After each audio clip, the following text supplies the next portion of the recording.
जोड़ी जा सकती है। ये सूत्र रूप है, ये विस्तार नहीं है। जैसे मैं थोड़ा सा विस्तार देने के लिए कि लॉर्ड मैकाले ने भारत के लोगों को वो देखने में भारतीय दिखे, लेकिन भीतर से उनके विचार, उनके भाव, उनके संस्कार पूरी तरह से अंग्रेजों जैसे हो जाए। माने वो भारतीय संस्कृति से, भारतीय परंपराओं से, भारतीय सभ्यता से घृणा करने लग जाएं। हैं भारतीय, लेकिन वो भीतर से घृणा करने लग जाएं भारतीय संस्कृति से, भारतीय मूल्यों से, परंपराओं से, संस्कृत आदर्शों से, सभ्यता से, और हर चीज में उनको विदेशी अच्छे लगे, हर चीज में उनको विदेशी दर्शन, विदेशी सभ्यता, विदेशी संस्कृति वही उनको सर्वोच्च लगे। ऐसे ऐसे लोग तैयार करने का एक पूरा का पूरा षड्यंत्र रचा। तो शिक्षा जो है वो अपनी है ही नहीं, जिसको हम पढ़ रहे हैं। जो अक्षर ज्ञान है उसका मेरा विरोध नहीं है, वो ठीक है, विज्ञान और तकनीकी, लेकिन उसके पीछे जो पूरा का पूरा एक सब्जेक्ट हमारे यहाँ इतिहास है, एक सब्जेक्ट हमारे यहाँ भूगोल है, एक शास्त्र राजनीति शास्त्र है, ये तमाम जो अलग अलग सब्जेक्ट है। तो मैं शिक्षा और कानून व्यवस्था इसको किस तरह से हम पर लादा गया, इसका मैं इसलिए कह रहा हूं कि ये 11 तो मात्र बिंदु हैं, इनका विस्तार तो बहुत गहरा है।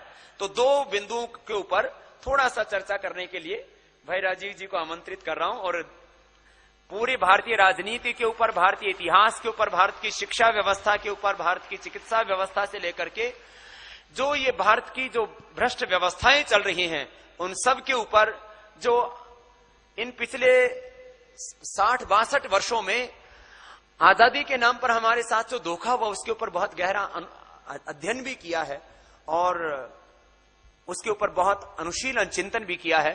तो एक बार अपने सभी योग साधकों की ओर से भाई राजीव जी का बहुत बहुत अभिनंदन भी।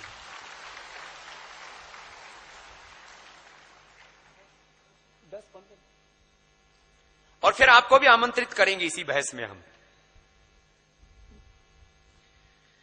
परम पूजनीय स्वामी जी, भारत स्वाभिमान के सभी सम्माननीय भाइयों बहनों, परम पूजनीय स्वामी जी के निर्देश के अनुसार मैं आपको शिक्षा और कानून व्यवस्था के बारे में थोड़ी बात करूंगा विस्तार में। मेरी बात शुरू करने के पहले एक कहानी सुनाता हूं आपको, सच्ची कहानी। उस कहानी में मेरी बात का पूरा निष्कर्ष है। कहानी हमारे देश के एक वैज्ञानिक की है, उनका नाम था प्रोफेसर जगदीश चंद्र बोस। आपने सुना? बहुत बड़े वैज्ञानिक हुए अपने भारत देश के। हम सभी भारतवासियों को उनके ऊपर बहुत गर्व है, गौरव है।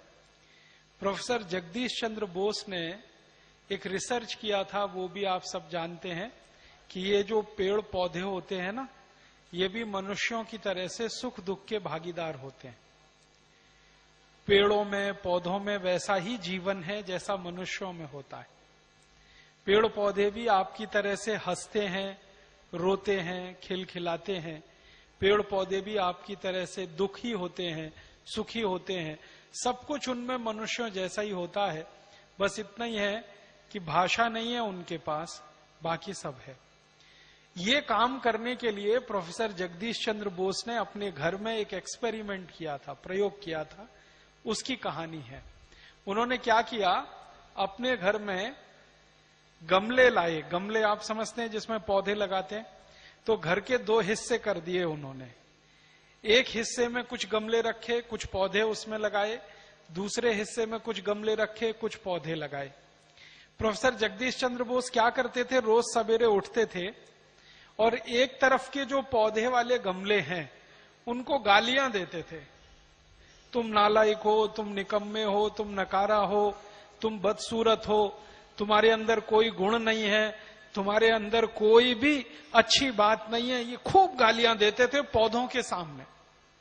दूसरी तरफ के पौधों के सामने जाके वो उनकी इतनी बढ़ाई करते थे, तुम बहुत अच्छे हो, तुम बहुत सुंदर हो, तुम बहुत सद्गुणी हो, तुम्हारे अंदर इतनी अच्छाइयां हैं, तुम्हारे अंदर इतनी खूबियां हैं, तुम्हारा इतिहास बहुत ऊंचा है, तुम्हारा भूगोल बहुत अच्छा है। इस तरह की अच्छी अच्छी बातें करते थे। 6 महीने लगातार प्रोफेसर साहब ने यह परीक्षण किया। परिणाम जानते हैं क्या हुआ? जिन पौधों को वो गालियां देते थे वो सब मुरझा गए, और जिन पौधों की वो प्रशंसा करते थे, बढ़ाई करते थे, वो सब खिलखिला के दोगुनी रफ्तार से बढ़ने लगे। इस पूरी कहानी से जो मैं कहना चाहता हूं वो ये कि जब किसी को गालियां दी जाती हैं और किसी को नीचा दिखाया जाता है तो वो मुरझा जाता है, और जब किसी की बढ़ाई की जाती है, प्रशंसा की जाती है, तो वो बहुत अच्छा हो जाता है। हमारे लोगों के साथ ऐसा ही हुआ। 200 से 250 साल अंग्रेजों ने हमको गालियां दी। तुम भारतवासी निकम्मे हो, नालायक हो, नकारा हो, तुम्हारी संस्कृति खराब है, तुम्हारी सभ्यता खराब है, तुम्हारे अंदर कोई दर्शन नहीं है, तुम्हारे पास विज्ञान नहीं है, तुम्हारे पास तकनीकी नहीं है, तुम कुछ नहीं जानते हो, तुम्हारी सभ्यता ही पूरी चौपट है। ये अंग्रेजों ने हमको 200 से 250 साल कहा। एक अंग्रेज ने कहा, फिर दूसरे ने कहा, फिर तीसरे ने कहा, फिर चौथे ने कहा, फिर पांचवें ने कहा। फिर एक अंग्रेज आया जिसका नाम था टीबी मैकॉले। उसने कहा कि एक एक अंग्रेज आता है और भारतवासियों को गाली देता है, कोई ऐसी व्यवस्था बनाओ जो परमानेंट गाली देने वाली हो। एक अंग्रेज आया, जैसे रॉबर्ट क्लाइव आया, उसने ये सब भारतवासियों को सारे बुरे बुरे जो भी बातें हो सकती हैं वो कहीं भारतवासियों को, भारतीय चोर थे, हाँ चोर थे, डकैत थे, लुटेरे थे, लुच्चे थे, लफंगे थे, लंपट थे, सारी बुरी गालियां। गाय का मांस खाते थे। हाँ। अच्छा देखो, कोई भी हिंदू इस बात को मानने के लिए, कोई भी भारतीय आर्य इस बात को मानने के लिए कतई तैयार नहीं हो सकता। आज भी इस देश में हिंदू आर्य कुछ भी कहिए उनको, वो भी मांस खाते हैं, लेकिन आज तक मैंने एक भी हिंदू को गौ मांस खाते नहीं देखा। तो ये कैसे हो सकता है कि पहले खाते थे, लेकिन आज तक हमें अभी भी पढ़ाया जा रहा है, हमारी पाठ्य पुस्तकों में अभी भी है। जी राजीव जी। और इसी तरह से एक सबसे बड़ी गाली जो हमको मिली, मैं सभी गालियों में सबसे खराब मानता हूं उसको, कि हम आर्य लोग बाहर से आए और हमने भारत के द्रविड़ों के ऊपर आक्रमण और हमला करके कब्जा कर लिया, और द्रविड़ों को मारते मारते दक्षिण भारत में धकेल दिया और पूरे उत्तर भारत पर आर्यों ने कब्जा कर लिया। ये सबसे बड़ी गाली है जो हमें 250 साल अंग्रेजों ने दी। अंग्रेजों के पहले यही गाली हमको फ्रांसीसी देते थे, ऐसी गालियां देते थे हम, और अभी भी दी जा रही है। और फ्रांसीसियों से पहले ये गाली हमको पुर्तगाली लोग दिया करते थे। माने पिछले 500 साल से अगर आप ध्यान से देखें, सुने, समझें, तो हमको इसी तरह की गालियां दी गई। अब वो गालियां सुनते सुनते एक अंग्रेज आता था, गालियां देके जाता था, दूसरा आता था, देके जाता था, तीसरा आता था, देके जाता था। एक टीबी मैकॉले नाम का अंग्रेज आया, उसके दिमाग में एक आइडिया आया, विचार आया कि ये एक एक अंग्रेज भारतवासियों को गाली देता है, कोई ऐसी व्यवस्था बनाओ जो भारतवासियों को परमानेंट गाली देने वाली हो। उस व्यवस्था को उसने कहा एजुकेशन। उसी का नाम है शिक्षा व्यवस्था, और ये वो 1840 में देके चला गया, इंडियन एजुकेशन सिस्टम। हाँ, एक कानून बनाया उसने। जब वो भारत में आया तो यहां जो सबसे ऊंचा अधिकारी होता था भारत में, उसको कहते थे गवर्नर जनरल। आज उसकी हैसियत है प्रधानमंत्री की। आज का जो प्रधानमंत्री है, अंग्रेजों के जमाने में वो गवर्नर जनरल होता था। तो गवर्नर जनरल की काउंसिल का वो मेंबर होके आया था, और उसको बहुत अधिकार थे टीबी मैकॉले को। टीबी मैकॉले के लिए जो पत्र भेजा गया था ब्रिटिश पार्लियामेंट से भारत के गवर्नर जनरल को, उसमें एक वाक्य लिखा हुआ है कि ये व्यक्ति जो विचार व्यक्त करेगा वही नीति बन जाएगी। इतनी ऊंची अधिकार और अथॉरिटी के साथ उसको भेजा गया। तो मैकॉले ने आके जो सबसे खराब काम एक किया हमारे हिसाब से, और अंग्रेजों के हिसाब से सबसे अच्छा काम, कि उसने लगातार गाली देने वाला एक तंत्र बना दिया, जिस तंत्र का नाम उसने रखा शिक्षा व्यवस्था, एजुकेशन। और इस एजुकेशन में इस तरह से विषय डाले गए कि हरेक विषय भारतवासियों को गाली देने वाला सिद्ध हो, और भारतवासी लगातार ये गालियां सुनते सुनते मुरझा जाएं और आत्मग्लानि की स्थिति में पहुंच जाए, उनको अपने धर्म संस्कृतियों के प्रति घृणा हो जाए। उसने जो इतिहास बताया हमारे देश में, जो इतिहास हम पढ़ते हैं, उस इतिहास को जानबूझकर राजाओं का इतिहास बताया। आप जानते हैं हमारा पूरा इतिहास आज आप पढ़ें, जो मैकॉले के द्वारा रचित है या मैकॉले एजुकेशन के द्वारा दिया हुआ है, उस इतिहास में राजाओं के बारे में ही कहानियां हैं, प्रजा के बारे में कहीं कुछ नहीं है, ऋषियों के बारे में कुछ नहीं। हमारे एक राजा से दूसरे राजा की लड़ाइयां हो रही हैं, तो सारे इतिहास में लड़ाइयां ही लड़ाइयां हैं। आप मुझे एक बात बताओ, अगर सब एक दूसरे से लड़ते ही रहेंगे तो समाज कहां बचेगा? समाज तो खत्म हो जाएगा। भारत तो 1000 साल पहले ही खत्म हो जाता अगर हर एक राजा दूसरे से लड़ रहा होता।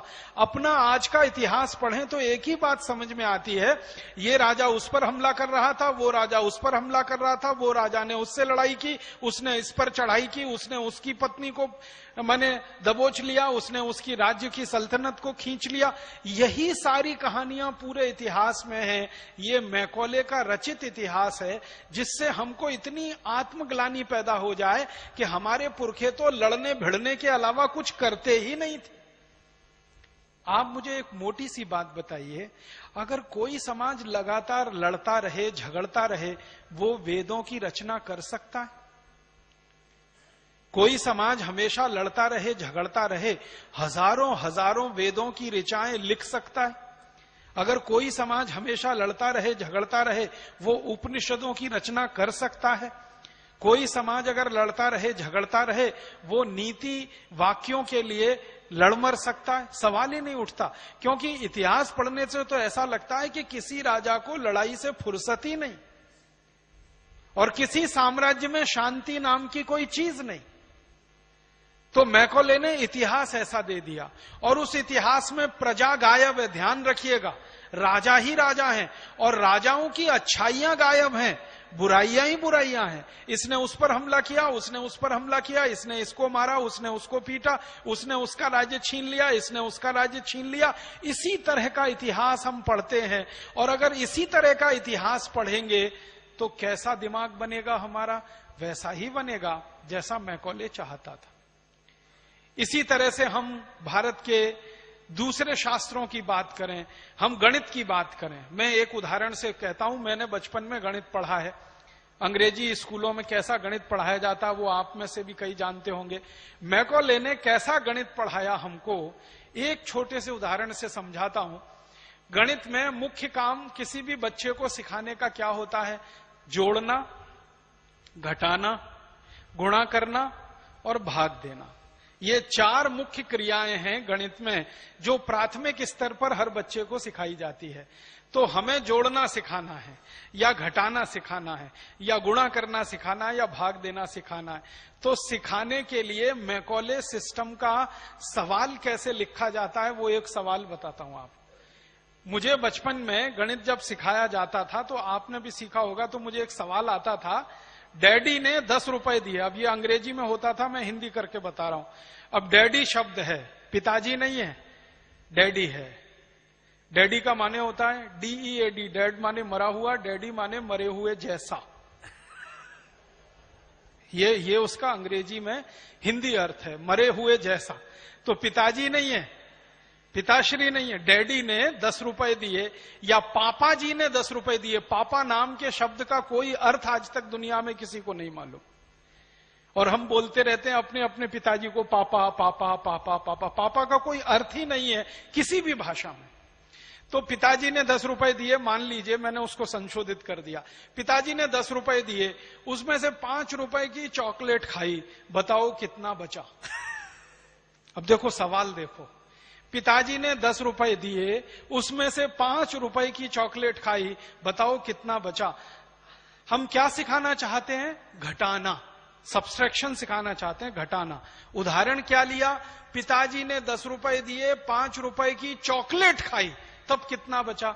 अब बच्चा बचपन से ये सवाल करना शुरू करेगा, तो 2-3 साल के बाद वो पूछेगा चॉकलेट किसकी खाऊं, कैडबरीज की कि नेस्ले की? आप मेरी बात पे ध्यान दीजिएगा। बार बार वो ये सवाल हल करेगा, पिताजी ने 10 रुपए दिए, 5 रुपए की चॉकलेट खाई, तो एक दिन पूछेगा चॉकलेट कैडबरीज की खाऊं कि नेस्ले की, क्योंकि टीवी में रोज विज्ञापन में वो देखता है कि चॉकलेट 2 ही कंपनियां बेचती हैं, या तो कैडबरीज या तो नेस्ले। तो हमने बच्चे को घटाना नहीं सिखाया, हमने बच्चे को घटाना सिखाने के बहाने चॉकलेट का उपभोक्ता बनाया। अगर यही सवाल मुझे सिखाना हो, मैं भारतीय आदमी हूं, और वैदिक पद्धति में अगर ये सवाल सिखाना हो, या वैदिक पद्धति की ना भी बात करूं, भारतीय पद्धति में ये सवाल सिखाना हो, तो माफ करेंगे, इसको सिखाने के लिए मैं ऐसे सिखाऊंगा, पिताजी ने 10 रुपए दिए, मैंने 5 रुपए किसी गरीब को दान कर दिए, बताओ कितना बचा। सवाल तो एक ही है ना, घटाना ही सिखा रहे हैं हम। 10 में से 5 गए, 5 बचा, यही हम उसको सिखा रहे हैं। लेकिन सवाल की जो भाषा है, वो एक जगह पिताजी ने चॉकलेट के लिए 5 रुपए दे दिए, दूसरी जगह पिताजी ने दान करने के लिए 10 रुपए दिए। अगर हर बच्चा 2-3 साल यही सवाल करेगा करेगा करेगा, तो एक दिन पूछेगा ये दान क्या होता है, फिर पूछेगा दान क्यों देना चाहिए, फिर पूछेगा दान किसे देना चाहिए। अगर वो दान के बारे में पूछने लगेगा, दान क्या होता है, क्यों दिया जाता है, क्यों देना चाहिए, तो अपने आप वो भारतीयता में आ जाएगा। और अगर 10 रुपए में से 5 रुपए की चॉकलेट खाएगा, तो हमेशा वो अंग्रेजी सभ्यता में ही जाएगा। और एक उदाहरण से, मैं बचपन में जब पढ़ता था, आप भी पढ़ते होंगे, तो हमको कहते थे ऐसे लिख के लाओ, हमको होमवर्क दिया जाता था ऐसे लिख के लाओ। तो हमारी टीचर को क्या विषय सूझते थे ऐसे के लिए, वो कहती थी तुम पिकनिक मनाने गए, उस पर ऐसे लिख के लाओ। अब मैं पिकनिक मनाने जाऊंगा और उस पर ऐसे लिखकर लाऊंगा, माने निबंध लिखकर लाऊंगा पिकनिक के ऊपर, तो 100% मुझे अंग्रेज और यूरोपीय सभ्यता में ही जाना पड़ेगा। मुझे ये कभी नहीं कहा किसी भी टीचर ने कि तुम निबंध लिख कर लाओ। तुम माता पिता के साथ तीर्थ स्थान की यात्रा करने गए थे, बद्रीनाथ गए थे, केदारनाथ गए थे, गंगोत्री गए थे, यमुनोत्री गए थे, उसका लिख के लाओ। ये कभी भी किसी कक्षा में मुझे ना किसी ने पढ़ाया ना सिखाया। मुझे हमेशा ये सिखाया ऐसे लिख के लाओ। पिकनिक पर गए, और पिकनिक पर गए तो डबल रोटी ले गए, पाव रोटी ले गए, टमाटो केचप ले गए, तो बटर ले गए, तो ये सब यूरोपीय सभ्यता की चीजें ले गए, और इनमें से ये हमने खाया, दूसरों को खिलाया, ये सब लिख के लाओ। तो बच्चे का दिमाग तो पूरी तरह से उपभोक्ता बनाने के लिए हमने पूरी शिक्षा तैयार की है।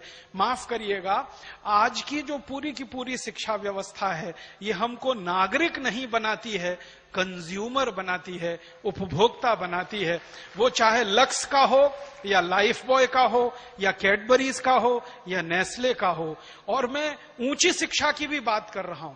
ऊंची कक्षाओं में जो शिक्षा दी जाती है माध्यमिक स्तर तक और उसके आगे ग्रेजुएशन और पोस्ट ग्रेजुएशन तक, ये शिक्षा भी हमको कंज्यूमर बनाने के लिए ही है।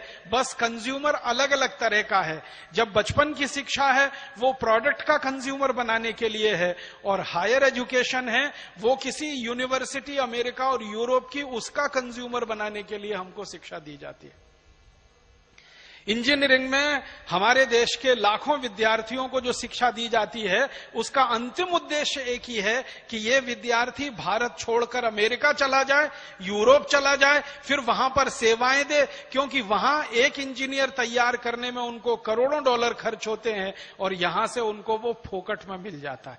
तो ये पूरी की पूरी शिक्षा व्यवस्था जो आज हम ढो रहे हैं हमारे कंधे पर, मैकॉले की दी हुई शिक्षा व्यवस्था, इतिहास उसी समय का पढ़ाया जा रहा है। भूगोल भी हमने नहीं बदला, हमारा भूगोल भी अंग्रेजों के जमाने का जो तय हो गया है वही भूगोल हम पढ़ते हैं। सिविक्स और इकोनॉमिक्स वही पढ़ते हैं। अर्थशास्त्र में पता है सारी की सारी थ्योरीज जो पढ़ाई जाती हैं वो सब वेस्टर्न थ्योरीज हैं। अर्थशास्त्र का आप में से कोई भी विद्यार्थी होगा जो एमए इन इकोनॉमिक्स करता हो या पीएचडी इन इकोनॉमिक्स उसने किया हो, उसको सारे सिद्धांत जो पढ़ाए जाते हैं वो पश्चिमी विचारकों के सिद्धांत हैं। एक भी हिंदुस्तानी अर्थशास्त्री विचारक का कोई सिद्धांत अर्थशास्त्र में नहीं पढ़ाया जाता। इस देश का सबसे बड़ा अर्थशास्त्री विचारक जो माना जाता है वो चाणक्य है। चाणक्य का एक भी सिद्धांत एमए इकोनॉमिक्स में नहीं है, बीए इकोनॉमिक्स में नहीं है, इंटरमीडिएट में नहीं है, हाई स्कूल में नहीं है, उसके पहले भी कहीं नहीं है। सारे के सारे पश्चिमी अर्थशास्त्रियों के सिद्धांत। इसी तरह से एक दर्शन शास्त्र विषय पढ़ाया जाता है, फिलोसॉफी। पूरा का पूरा फिलोसॉफी भरा पड़ा है पश्चिमी विचारकों से।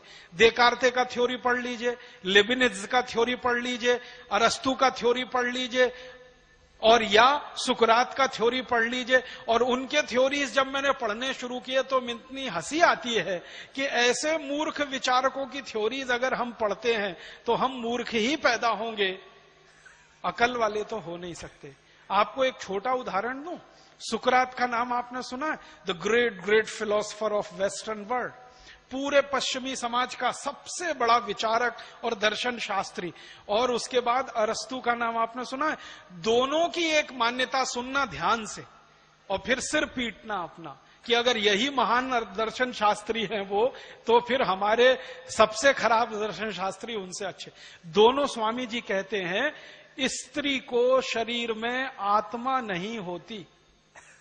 ध्यान से सुनना इसको, माताएं बहनें और ज्यादा ध्यान से सुने इसको। अरस्तु कहता है, और ये सुकरात अरस्तु दोनों कहते हैं स्त्री को शरीर में आत्मा नहीं होती। स्त्री ऐसे होती है जैसे मेज या कुर्सी और मेज को कभी भी उठाकर फेंका जा सकता है, स्त्री को भी कभी भी उठाकर फेंका जा सकता है। ये दर्शन है सुकरात का, ये दर्शन है अरस्तु का, जिस पर हमारे यहां बड़े बड़े लोग पीएचडीज करते हैं। और एक जगह तो सुकरात इतनी खराब बात कहता है, स्त्री ऐसे होती है जैसे कोई कपड़ा, जब जरूरत पड़ी उतार के फेंक दिया, जब जरूरत पड़ी पहन लिया। और अरस्तु तो उससे भी एक कदम आगे जाके कहता है कि कपड़ा शरीर पर हमेशा नहीं धारण किया जा सकता, इसलिए स्त्री को भी हर समय साथ में नहीं रखा जा सकता। आप इससे भी ज्यादा सिर पीटेंगे। कोई नहीं। ये सुकरात के विचार हैं, ये अरस्तु के विचार हैं। और अरस्तु और सुकरात ये दोनों कहते हैं, इन दोनों की मान्यताओं को आज तक पश्चिमी समाज खंडित नहीं कर पाया। लेबिनिज भी वही कहता है, देकार्ते भी वही कहता है, और उसके बाद के सारे फिलोसफर्स यही मानते हैं। इसलिए महिलाओं के प्रति पश्चिमी समाज में कोई आदर भाव नहीं है। महिला वस्तु की तरह है, इस्तेमाल करो और फेंको, यूज एंड थ्रो। फिलॉसफी में से आया। कोई भी जीवन दर्शन जो है ना वो फिलॉसफी से निकलता है। एक मूल बात मैं आपको बताना चाहता हूं, कोई भी सभ्यता दर्शन में से निकलती है। समाज का जैसा दर्शन होगा सभ्यता वैसी ही बनती चली जाएगी। पश्चिमी समाज का दर्शन स्त्रियों के बारे में यह है कि स्त्री वस्तु की तरह से है, उसमें आत्मा नहीं है। आपको एक जानकारी दूं, सन 1950 तक ब्रिटेन में, बहुत ध्यान से सुनना इस बात को, सन 1950 तक ब्रिटेन में, अमेरिका में, फ्रांस में, जर्मनी में, स्वीडन में, स्विट्जरलैंड में और डेनमार्क में, इतने देशों में सन 1950 तक किसी भी महिला को वोट देने का अधिकार नहीं था। आपको मालूम है ये बात? अमेरिका में स्त्रियों को वोट देने का अधिकार 1952 के बाद मिला। और सन 1950 तक यूरोप और अमेरिका के किसी भी देश में स्त्रियों को बैंक अकाउंट खोलने का अधिकार नहीं था। बैंक अकाउंट या तो उसके पति का हो सकता है, या उसके बेटे का हो सकता है, या भाई का हो सकता है। किसी महिला का बैंक अकाउंट नहीं हो सकता। और 1950 तक पूरे यूरोप और अमेरिका में कोई स्त्री घर से अकेले बाहर नहीं जा सकती। भले बाहर जाना हो तो 4 साल के पिद्दी से भाई को साथ लेना पड़ेगा, भले वो लड़की 20 साल की हो। 4 साल का भाई है उसका, जो कोई सुरक्षा नहीं कर सकता, वो उसके साथ जाएगा, वो अकेली नहीं जा सकती। इतनी पाबंदियां महिलाओं पर लगाकर रखी हैं पश्चिमी समाज ने, इसलिए वहां पर वीमेन्स लिबरलाइजेशन नाम का आंदोलन चला, जो सैकड़ों साल तक चला। और उस आंदोलन की थोड़ी सी सफलता मिली कि 1952 में आके कुछ देशों ने वोट देने का अधिकार दिया, 1957 में आकर कुछ देशों में स्त्रियों में बैंक अकाउंट खोलने का अधिकार मिला। और आपको मालूम है, अभी 20 साल पहले तक यूरोप में स्त्रियों की तनख्वाह और पुरुष की तनख्वाह में जमीन आसमान का अंतर था। अभी 20 साल पहले तक कोई एक काम आप करो तो पुरुष को अगर $100 मिलेंगे तो स्त्री को वही काम करने के $30 ही मिलेंगे। क्यों? कहा जाएगा इसमें तो आत्मा नहीं है। और मुझे बहुत खराब लगता है ये कहते हुए कि यूरोप और अमेरिका में अभी 20 साल पहले तक 3 स्त्रियों की गवाही एक पुरुष के बराबर होती थी। 3 स्त्री जो बात कहेंगी एक पुरुष वो कहेगा, ये बराबर माना जाता था। ये उनकी सभ्यता है, ये उनका दर्शन है। अब ये सभ्यता और ये दर्शन लेकर टीबी मैकॉले भारत आया। ध्यान दीजिएगा, मैंने ये सब आपको भूमिका बनाने के लिए कहा, क्योंकि टीबी मैकॉले किस समाज का आदमी था? पश्चिम का आदमी था, ब्रिटेन का आदमी था। वो लेबिनिज को भगवान मानते हैं, वो देकार्थे को भगवान मानते हैं, वो अरस्तु को भगवान मानते हैं, वो सुकरात को भगवान मानते हैं। उन्हीं देशों से आया मैकॉले, तो उसकी मानसिकता भी वही थी, स्त्रियों के विरोध में। और आया तो पूरी शिक्षा व्यवस्था उसने ऐसी डिजाइन की जो 100% स्त्री विरोधी है, महिला विरोधी है, स्त्रियों को हतोत्साहित करने वाली है और स्त्रियों को अपमानित करने वाली है। हर खंड खंड पर आप देखेंगे इस पूरी शिक्षा व्यवस्था में स्त्रियों का जितना अपमान होता है शायद कोई कल्पना नहीं कर सकता। और वही शिक्षा व्यवस्था हम ढोते हुए चले आ रहे। हमारे देश का दर्शन है, हमारे देश की सभ्यता है कि स्त्री सबसे बड़ी गुरु होती है, मां सबसे बड़ी गुरु होती है। हमारे देश का दर्शन है और सभ्यता है।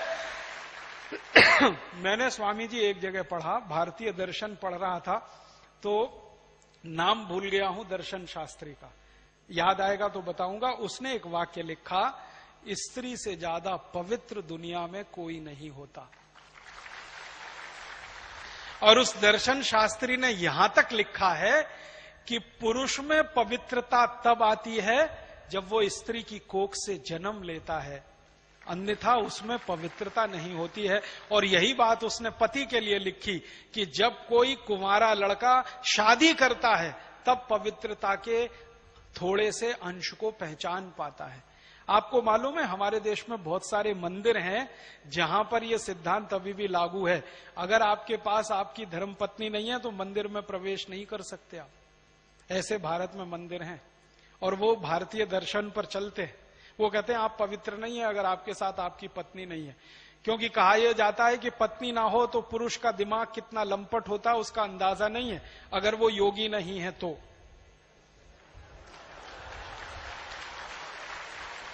योगी है तो उसका अपना कंट्रोल है इंद्रियों पर, मन पर। योगी नहीं है तो वो पता नहीं कहां कहां जाएगा, कहां कहां मुंह मारेगा, चरेगा, खाएगा, कुछ मालूम नहीं। एक बात सीधी सी यही है इसमें तो कि व्यक्ति जो है, एक इंसान जिसको हम पुरुष कहते हैं, पुरुष कोई आसमान से तो गिरा नहीं। जितने भी पुरुष आए मां की कोख से आए, इसलिए पुरुष में जितनी भी शक्तियां हैं, जितनी भी पवित्रताएं हैं, उनका स्रोत मां है, उनका मूल मां है। अब ये हमारी दर्शन है भारत की। इस दर्शन को यूरोप में कोई नहीं मानता, हम मानते हैं। तो हम जिस दर्शन को मानते हैं वैसी हमारी सभ्यता होगी और वैसी ही संस्कृति होगी। यूरोप वाले जिस दर्शन को मानते हैं वैसी उनकी सभ्यता होगी, वैसी संस्कृति होगी। तो यूरोप की सभ्यता और संस्कृति जैसी होगी वैसी ही उनकी शिक्षा भी होगी, और जैसी हमारी सभ्यता और संस्कृति होगी वैसी हमारी शिक्षा होगी। तो हम जब गुरुकुल की शिक्षा लेते थे, भारत की अपनी शिक्षा होती थी, तो उसमें स्त्री मां थी, स्त्री दुर्गा थी, स्त्री हमारे देश में प्रेरणा का स्रोत थी, महिला सारे के सारे काम का केंद्र बिंदु थी। ये गुरुकुलों की शिक्षा से दिखाई देता है, क्योंकि हमारे पास जो दस्तावेज हैं अंग्रेजों के जमाने के, इस देश में आधे से ज्यादा विश्वविद्यालयों की कुलपति महिलाएं थी। स्त्रियां थी, आधे से ज्यादा, और विश्वविद्यालय स्तर के गुरुकुल थे।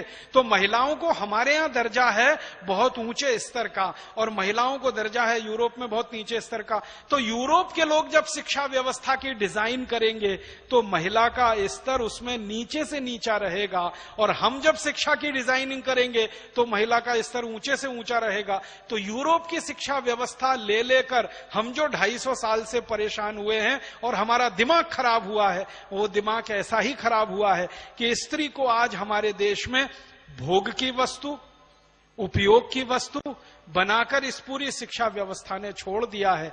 आज हमारे देश में स्त्रियों का वही हश्र है जो यूरोप में 50 साल पहले हुआ करता था, क्योंकि हम 200-250 साल से अंग्रेजी शिक्षा पढ़ रहे हैं। तो हमें करना क्या? उसकी पवित्रता नष्ट कर रहे हैं जी। उसको पबों में ले जाना चाहते हैं, उसको जो है शराब खानों में ले जाते हैं, शराबी बनाना डांस घरों में ले जाते हैं। हमारे यहाँ मॉडर्न होने के नाम पर महिलाओं को यही तो कर रहे हैं ना, उनको नचाते। हमने स्त्री को मान लिया नाचने की चीज। पहले नाचने वालियों को सबसे घटिया मानते थे, और आज कोई नाचने वाली आ जाए तो पूरा गांव, पूरा देश पागल हो जाता है। क्या तमाशा हो रहा है। गांव में नौटंकी आ जाए स्वामी जी तो सब काम छोड़ के इकट्ठे हो जाते हैं। कई बार मेरे साथ हुआ है, मैं व्याख्यान देने किसी गांव में गया, नौटंकी वाले आए हुए, व्याख्यान सुनने कोई नहीं आया, सब नौटंकी में बैठे। और नौटंकी में इतनी गंदी गंदी बातें महिलाओं के लिए, स्त्रियों के लिए कही जाती हैं और बोली जाती हैं कि कोई कान में रुई ठूस ले फिर भी तकलीफ हो उसको। तो हमने गड़बड़ कर दिया 250 साल। दिमाग में एक तो 250 साल सुनते रहे अपने बारे में गालियां, और फिर स्त्रियों के बारे में ये मान्यता जो मैकॉले की और यूरोप के दार्शनिकों की, और उसी मान्यता पर आधारित हमारी शिक्षा व्यवस्था। तो सारी शिक्षा व्यवस्था ने सबसे ज्यादा तकलीफ दिया है तो हमारी महिलाओं को दिया है। मुझे सबसे ज्यादा दुख और तकलीफ पता है किस बात की होती है? सबसे बड़ा दुख और तकलीफ मेरा क्या है कि मैंने जो पढ़ा वो मेरी मां को नहीं मालूम, और मेरी मां अपने बेटे को नहीं पढ़ा सकती। आप सोचो, किसी बेटे और मां के बीच में इतनी दूरी आ जाए कि उसका बेटा क्या पढ़ रहा है उसकी मां ना जानती हो और मां बेटे को पढ़ा ना सकती हो। इससे बड़ी टूटन और खराब किसी भी समाज में क्या हो सकती है कोई चीज। हमारे देश में ज्यादातर माताओं का यही हाल है। उनके बच्चे, बेटे या बेटी क्या पढ़ रहे हैं वो खुद नहीं पढ़ा सकती, इसलिए ट्यूटर रखना पड़ता है, और ट्यूटर क्या पढ़ा के जाता है, मां को कुछ नहीं आता है। क्यों? शिक्षा व्यवस्था से मां पूरी तरह से गायब है, क्योंकि पूरी शिक्षा व्यवस्था की डिजाइन ऐसे की गई है जिसमें मां का कोई रोल ही नहीं है। हम गुरुकुल की शिक्षा में सबसे बड़ा गुरु मां को मानते हैं, और यूरोपियन शिक्षा व्यवस्था, टीवी मैकॉले की शिक्षा व्यवस्था में सबसे बड़ा गुरु मैकॉले हो गया, मां नहीं है। और वो मैकॉले हो गया जो मानता ही नहीं है कि मां में कोई आत्मा भी होती है, वो तो वस्तु है, यूज एंड थ्रो के लिए। तो ये एक छोटी सी बात मैंने थोड़ा विस्तार करके कही कि हमको हमारी शिक्षा व्यवस्था बदलनी है। तो क्या क्या बदलना है? भाषा बदलनी है, वो तो स्वामी जी ने कहा। भाषा के साथ हमें कंटेंट बदलना है, टेक्स्ट बदलना है, जो मां विरोधी है, स्त्री विरोधी है, महिला विरोधी है। इसके आगे हम चलेंगे तो विषय भी बदलने हैं हमको। आप में से मैथमेटिक्स पढ़ने वाला कोई विद्यार्थी यहां बैठा हो जिसने एमएससी मैथमेटिक्स किया हो, उसके लिए मैं कहना चाहता हूं कि मैथमेटिक्स में हम इतने विषय पढ़ते हैं जो जिंदगी में कभी काम नहीं आते। डिफरेंशियल कैलकुलस पढ़ते हैं, इंटीग्रल कैलकुलस पढ़ते हैं, स्टैटिस्टिक्स पढ़ते हैं, स्टैटिक्स पढ़ते हैं, डायनामिक्स पढ़ते हैं, सब रद्दी और एकदम बेकार। ट्रिग्नोमेट्री पढ़ते हैं जो किसी काम की नहीं है। शायद कब से शुरू हो गया? 12th से शुरू हो गया। और तकलीफ की स्थिति, पहले एमएससी में होता था, बीएससी में, अब 12th से शुरू हो गया। तो आप सोचिए कि जो विषय जिंदगी में कभी काम नहीं आने वाले, मैंने डायनेमिक्स पढ़ा, मैंने स्टैटिक्स पढ़ा, मैंने इंटीग्रल कैलकुलस पढ़ा, मैंने डिफरेंशियल कैलकुलस पढ़ा, आज तक मेरी जिंदगी में एक बार भी काम नहीं आया। तो मैं मेरे गणित के अध्यापकों को जब भी मिलता हूं पूछता हूं आपने मुझे ये सब क्यों पढ़ाया? तो मेरे तो काम नहीं आया। तुलनात्मक अध्ययन करने के लिए तो मेरे अध्यापक कहते हैं हमको किसी ने पढ़ाया, हमने तुमको पढ़ा दिया। तो भेड़िया धसान चल रहा है ये इस देश में। और मैं आपको विनम्रता से और ईमानदारी से बताता हूं, मेरी दादी ने मुझको ढैया पौना सवैया पढ़ाया था। ढैया पौना सवैया समझते? ये पुराने गांव के लोग ही पढ़ा सकते हैं, आजकल कॉन्वेंट वालों को तो कुछ समझ में नहीं आता ढैया पौना सवैया।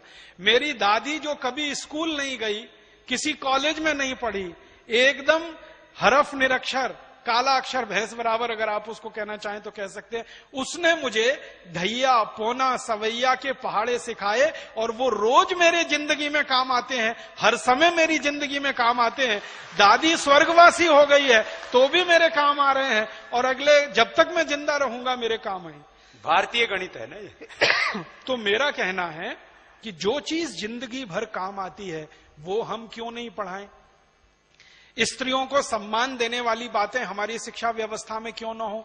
विषय हमारे ऐसे होने चाहिए, सारे विषय एक तरफ से ऐसे होने चाहिए जो स्त्री को सम्मान दे सके, क्योंकि गुरु हमारी मां ही है। तो स्त्रियों को सम्मान आ सके ऐसा टेक्स्ट बनाना है, ऐसा सिलेबस बनाना है। हमारे देश में हम एक जिम्मेदार नागरिक बने, ना कि किसी कंपनी के उपभोक्ता। आजकल एक सर्व शिक्षा अभियान चल रहा है ना, सर्व शिक्षा अभियान का एक ही उद्देश्य है, हर व्यक्ति को एबीसीडी सिखाना। और एबीसीडी सिखाने के पीछे उद्देश्य क्या है?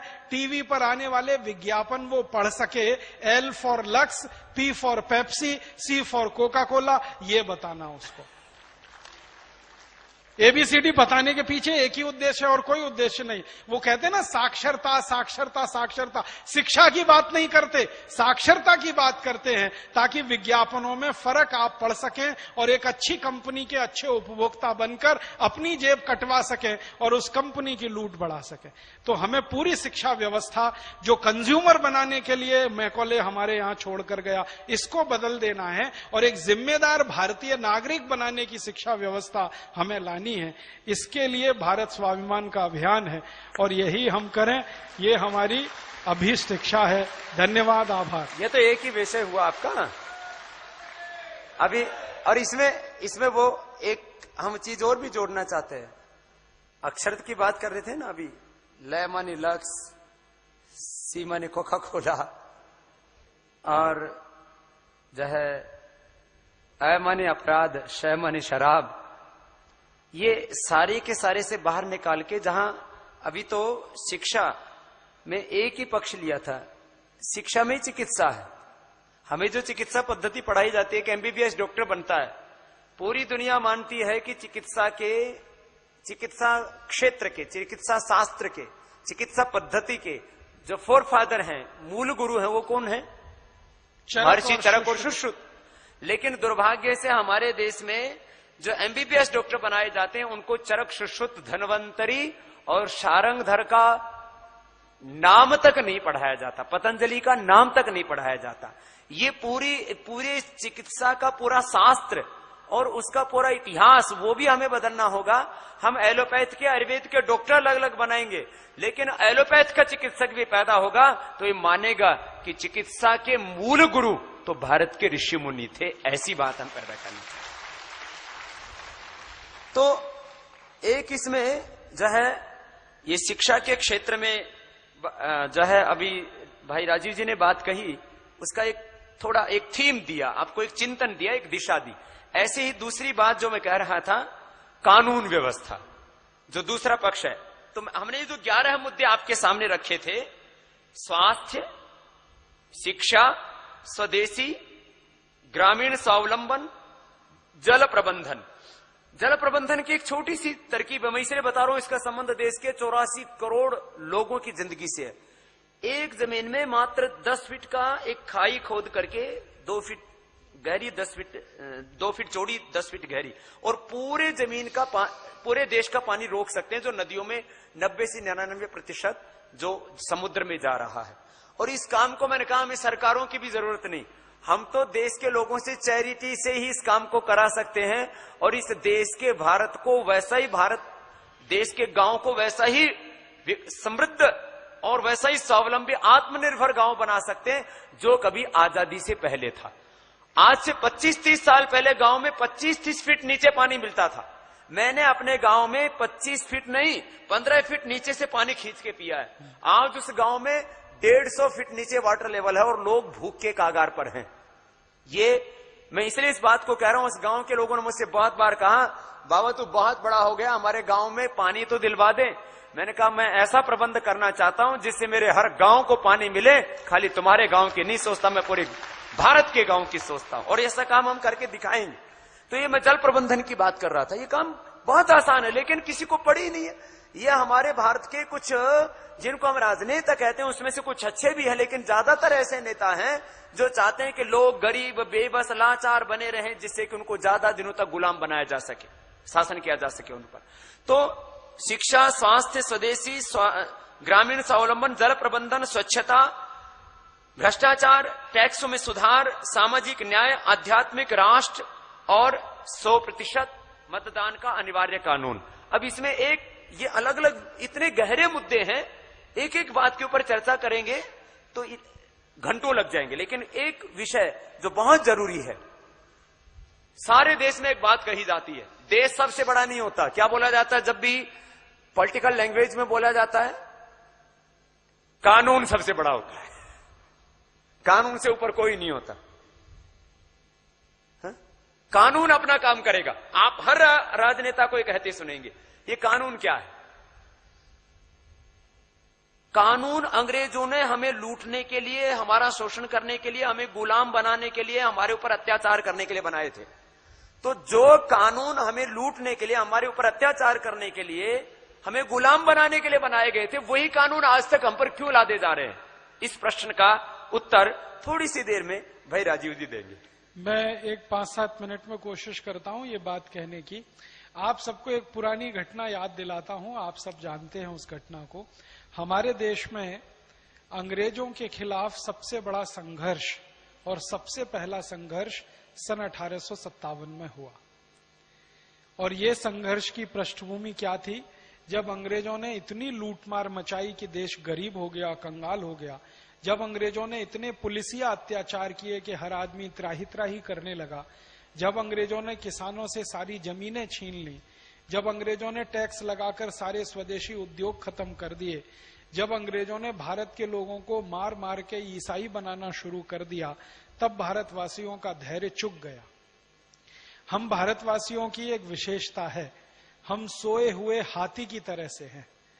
जब तक हाथी सोता रहता है, सोता रहता है, सोता रहता है, सोता रहता है, सोता रहता है, सोता रहता है, लेकिन जब वो चिंगाड़ के भागना शुरू करता है तो सबको रौंद देता है अपने नीचे। भारतवासी भी वैसे ही हैं। हम अंग्रेजों के अत्याचार को 100 साल सहते रहे।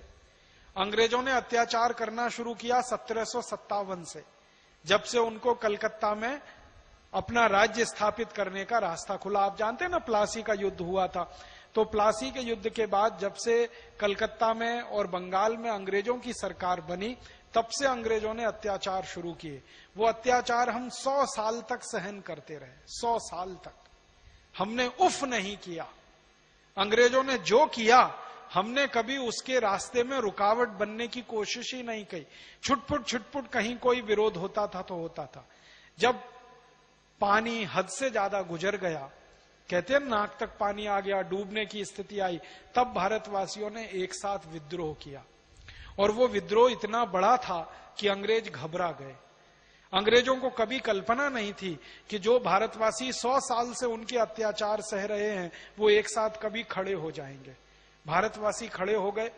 350 से ज्यादा स्थान ऐसे बने जहां क्रांति हो गई और अंग्रेजों की सरकार को उखाड़कर फेंक दिया भारतवासियों ने।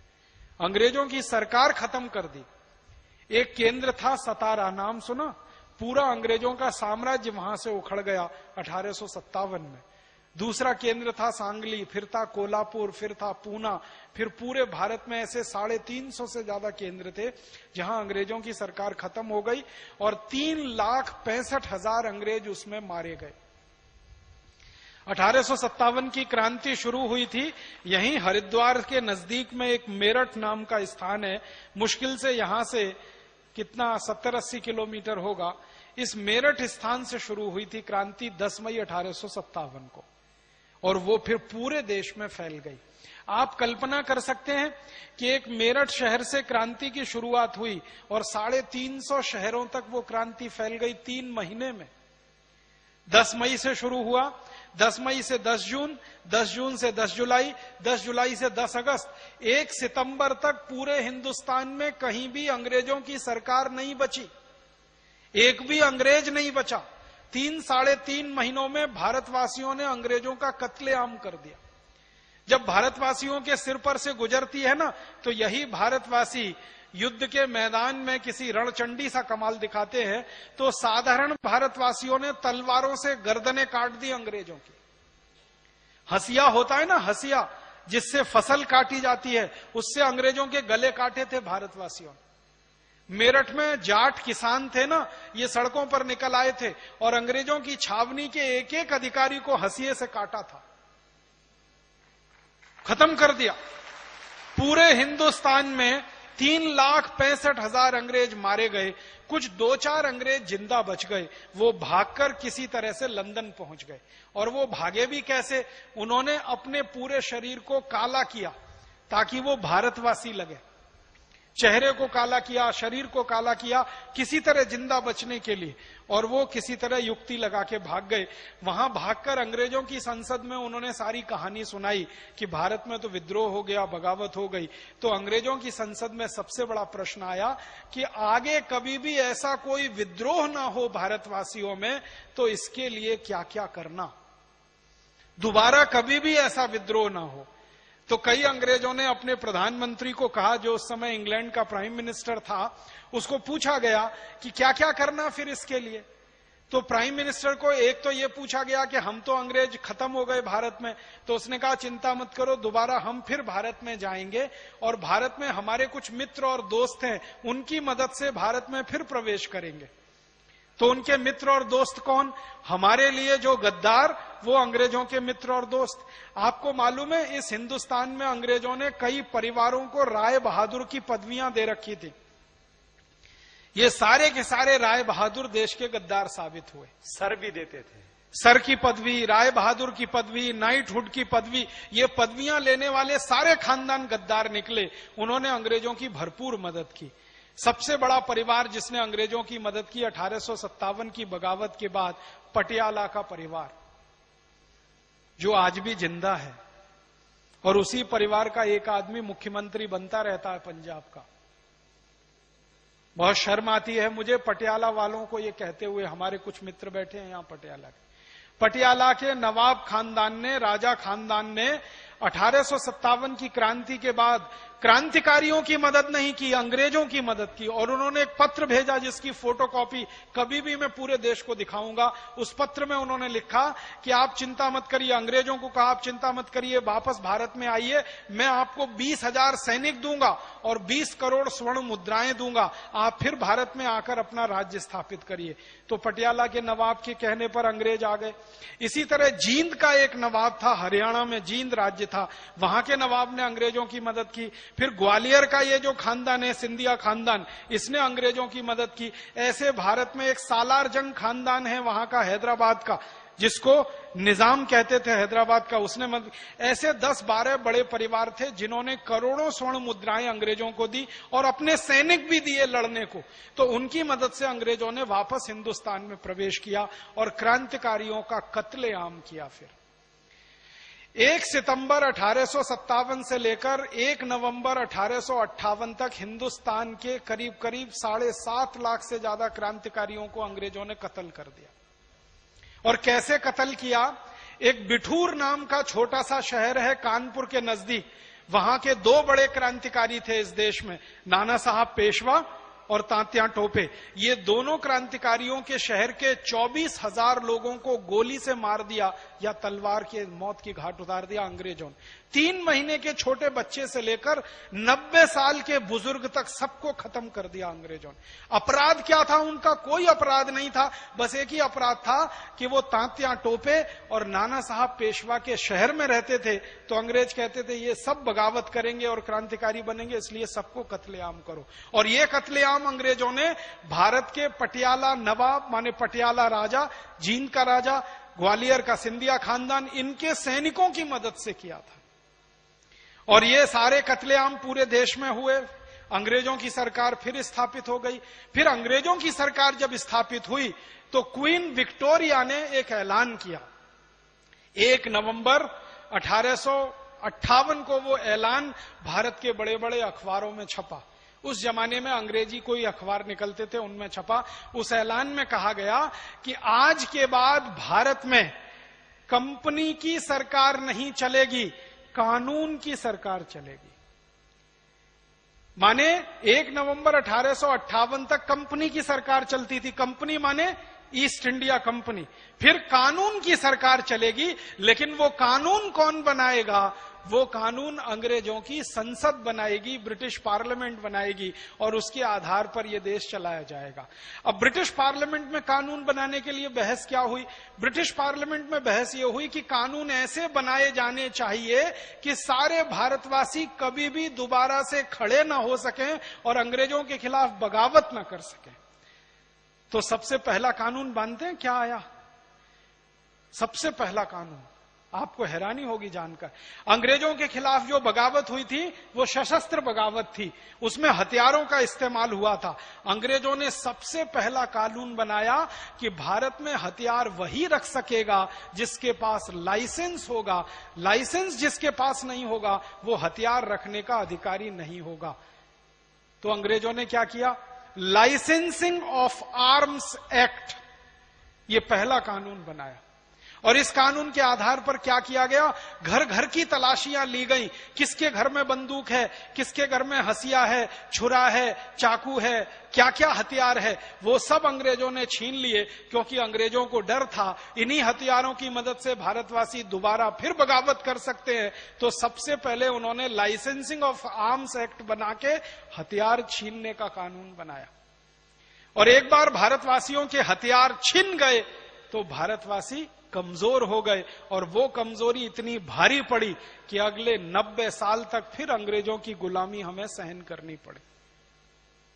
ये एक कानून बनाया उन्होंने। ये कानून दुर्भाग्य से आजादी के 62 साल के बाद भी अभी चल रहा है इस देश में। मालूम है, हथियार वही रख सकता है जिसके पास लाइसेंस हो सकता है, और लाइसेंस देने का काम सरकार करती है।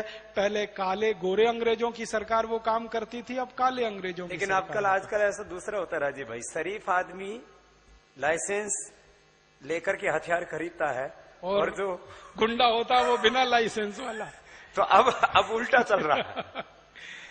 तो एक कानून की मैंने मिसाल दी। दूसरा एक कानून अंग्रेजों ने बनाया, Indian police act.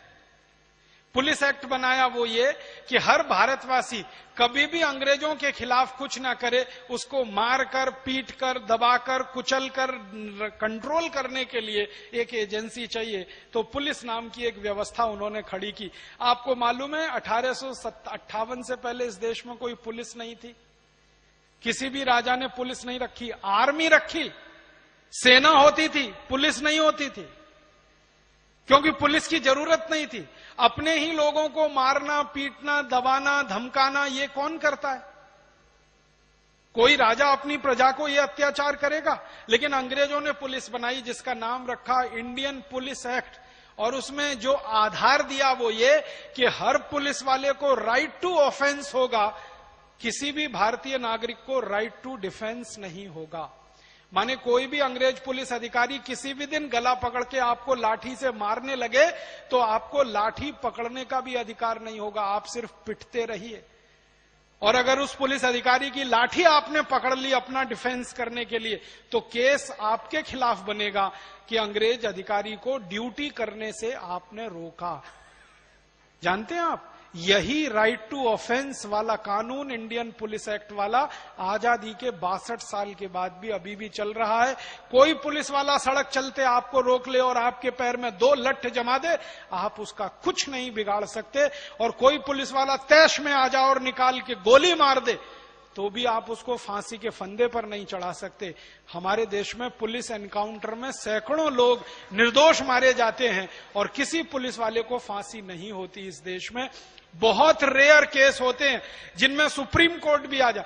Supreme court ने तो महाराज साहब इसको बोल दिया है कि पुलिस व्यवस्था खाकी वर्दी के सबसे बड़े गुंडे हैं जो इस देश में पल रहे हैं अंग्रेजों के। इसमें थोड़ा सा संशोधन करते हैं हम राजीव भाई। इसमें अच्छे पुलिस वाले यदि किसी अपराधी को गोली से मार देते हैं तो उनको जेल में ठोक दिया जाता है। जो किसी आतंकवादी को, किसी अपराधी को, किसी गुंडे को, कोई भैया, जो मुंबई में तो क्या बोलते हैं उनको सब, डॉन लोग, डॉन माफिया, डॉन को, माफिया को, डॉन को मारता है तो उसके ऊपर तो एक लगता है, लेकिन वो हिंदुस्तानी को मारेगा तो नहीं लगेगा, तब उसको एनकाउंटर मान लिया जाएगा। तो थोड़ा सा हमारे, एक बात मैं और कहना चाहता हूं, पुलिस में अच्छे भी लोग हैं राजीव भाई लेकिन उन अच्छों की संख्या हमें बढ़ानी है। 1% से कम है अच्छों की संख्या, लेकिन वो अच्छे भी गलत कानून के नीचे रहकर मजबूर है। तो इसलिए उसमें अभी जैसे आर्म एक्ट वाली बात थी, आज हम अपनी सुरक्षा के लिए AK-47 लेना चाहे तो हमें नहीं मिलेगी, अपनी सुरक्षा के लिए लेना चाहे। और अपराधी सरेआम लिए घूमते हैं। इस देश में लाखों की संख्या में AK-47 है। किनके पास है? जो हमें मारने के लिए, हमें सुरक्षा के लिए हम नहीं रख सकते। तो ये इसमें ये नहीं कि हम इस कानून व्यवस्था को पूरी तरह खत्म कर देना चाहते, जंगल राज करना चाहते, इसमें संशोधन। अंग्रेजों ने ऐसे ही एक कानून बनाया, इंडियन सिविल सर्विसेज एक्ट। हमारे यहाँ ग्राम पंचायतें होती है ना, पहले वो काम करती थी। सरपंच होता था, गांव का प्रमुख होता था, पंचायत उसके साथ काम करती थी। जो काम ग्राम पंचायत करती थी, कभी जरूरत पड़े तो टैक्स लगाना, जरूरत पड़े तो उसको गांव के विकास के लिए खर्च करना, वो सारे अधिकार छीनकर एक कलेक्टर को दे दिए गए। और उस पोस्ट को DM कहते हैं, डिस्ट्रिक्ट मजिस्ट्रेट कहते हैं, कलेक्टर कहते हैं। और ये जिस कानून के तहत हुआ वो इंडियन सिविल सर्विसेज एक्ट, वो कानून वैसे का वैसा ही चल रहा है। एक डिपार्टमेंट है इसमें थोड़ा सा एक बात मैं बीच में टोकूंगा। इंडियन सिविल सर्विस एक्ट में एजुकेशन का पूरा प्रबंध है, लेकिन आप एक आर्मी के अंदर ऑफिसर बनने के लिए आपको एजुकेशन सर्टिफिकेट के साथ साथ आपका कैरेक्टर सर्टिफिकेट लगता है। लेकिन जो है ये इंडियन सर्विस एक्ट में कैरेक्टर कहीं खत्म सा है। हमें ऐसा करना चाहिए कि एजुकेशन के साथ में कैरेक्टर वो बराबर होना चाहिए। तो हमारे अभी भी पूरी ट्रेनिंग होती है, क्योंकि मैं दोनों ही व्यवस्थाओं से काफी अच्छी तरह से परिचित हूं। जो हमारे पुलिस और प्रशासन में जिनको तैनात किया जाता है उनके लिए ये बात सही है कि उनको अतिरिक्त प्रशिक्षण दिया जाता है, लेकिन उसमें प्रबंधकीय ज्ञान के साथ साथ में मानवीय मूल्यों का, संवेदनाओं का एक बहुत गहरा समन्वय करने की आवश्यकता है। तो ये संशोधन, इसका मतलब ये न कोई सोचे कि ये सब जो है ये बाबा जी कोई ऐसा भारत बनाना चाहते हैं जहां कानून, जहां व्यवस्था, हम उन व्यवस्थाओं को बदलना चाहते हैं जो अंग्रेजों ने हमें गुलाम बनाने के लिए जो है, अभी भाई राजीव जी कह रहे थे कि बगावत ना कर सके, सिर ना उठा सके और आजादी की मांग ना कर सके, ऐसे कानून बनाए थे। उन कानूनों को बदलना चाहते हैं और इस देश का हर आदमी आत्मसम्मान के साथ जी सके, ऐसी व्यवस्था बनाना चाहिए। तो ऐसे मैंने आपको 2-3 उदाहरण दिए। एक उदाहरण देके खत्म करूंगा। अंग्रेजों ने एक कानून बनाया, PWD का नाम सुना, पब्लिक वर्क्स डिपार्टमेंट, इसका कानून बनाया। स्वामी जी जल की बात कर रहे थे, मैं उसी जल की बात कहने जा रहा हूं। 1857 के पहले हमारे देश का जो जल प्रबंधन था वो ग्राम पंचायत के हाथ में था। तालाब होते थे, कुआं होते थे, बावड़ी होती थी और कई राजाओं ने नहरें भी निकाली थी। आपको मालूम है सबसे ज्यादा नहरें इस देश में महाराजा रणजीत सिंह ने बनवाई, सबसे ज्यादा नहर। अंग्रेजों से भी ज्यादा नहरें इस देश में महाराजा रणजीत सिंह की बनाई हुई हैं। उनको ये जल प्रबंधन का सबसे बड़ा ज्ञान था इस देश में। तो बहुत सारे राजा नहर भी बनवाते थे और ग्राम पंचायतें उनकी देखरेख किया करती थी, तालाब की, कुएं की, बावड़ी की, आदि आदि। ये सब अधिकार ग्राम पंचायत के अधीन था।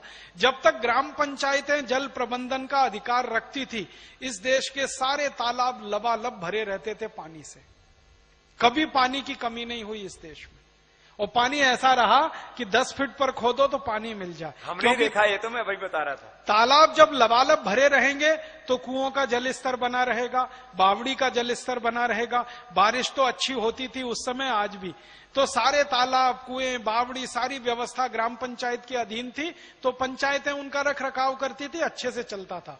अंग्रेजों ने ये सारा पंचायतों से छीनकर एक डिपार्टमेंट बना दिया, पब्लिक वर्क्स डिपार्टमेंट, PWD, और उनके हाथ में सब दे दिया। जब से ये हमारा जल प्रबंधन PWD के हाथ में आया, सब सत्यानाश हो गया। तालाब सूख गए, बावड़ियां सूख गई, कुएं सूख गए, क्योंकि PWD वालों को क्या लेना देना किसी गांव के तालाब में जल भरा है या नहीं भरा है। उनको अपनी तनख्वाह और उनका टीए, उनका डीए, उनका HRA, इतने से ही लेना देना है, बाकी से क्या लेना देना, क्योंकि वो तो उस गांव में रहते नहीं। जो उस गांव में रहता है उसको दर्द होगा कि मेरा तालाब भरा हुआ है या खाली है। किसी दूसरे शहर का आदमी PWD वाला जाता, उसको क्या लेना देना। तो अंग्रेजों ने ये एक एक चीजें छीन कर जो दे दिया अधिकारियों के हाथ में, उनके कारण सारा जल प्रबंधन इतना खराब हुआ है कि भारत में चेरापूंजी, जहां 150 इंच बारिश होती है, वहां पीने का पानी साल में 3 से 4 महीने मिलता नहीं है। 1 बाल्टी 10 रुपए का खरीदना पड़ता है।